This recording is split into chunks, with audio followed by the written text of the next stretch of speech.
La Gipuzkoan autobus enpresaren mendeurreneko ekitaldiak elkartu gaitu gaur Azkoitian, elkargunean. Mende bat, ez errezta herri baten historian, baina asko da familia batenean. Baina bada aldatu ez den gauza bat, ira eta familiaren autobusek herritarrei zerbitzua ematen segitzen dute. Eskerrik asko guztioi, gaur hemen gurekin izategatik. Llegar hasta aquí ha sido posible gracias a los que trabajaron y trabajan en la empresa, a los cuales estamos muy agradecidos.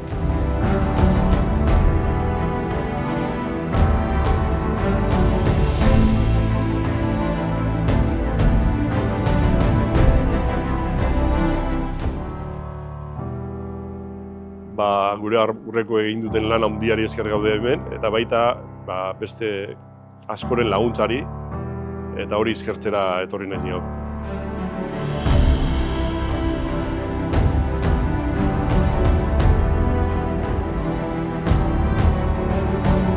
Ni beste da behar, eta baitu gota bezazpi urte, eta izan txoferra.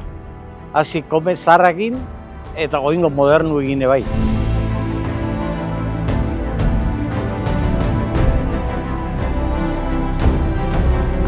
Zorionek beronak eta urte askotan jarraitu da sebela holaxe. Enpresa batek aurre emateko berditun baloriek zuztaiez eskuertzue eta lana bati bat. Enpresa martxan jarri zutenek izan zuten denborari aurreratutako ikuspegi hori. Cumplir 100 años, contribuyendo a la cohesión social de Guipúzcoa y siendo una importante fuente de empleo en Azkoitia y en Urola Erdia, Zorionak bihotz-bihotzi.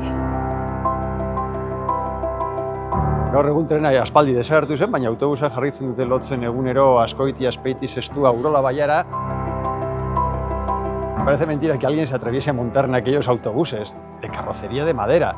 Gracias a aquellos valientes, la empresa prosperó, perduró, dentro de otros 100 años, digamos lo que puede volver a ser la guipuzcoana.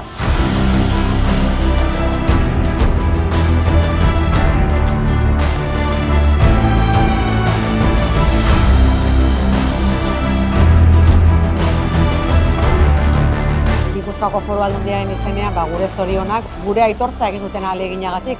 Egia honen atzean ahalegin handia dago, lurraldea orekatzeko eta lurraldea ere elkarlotzeko.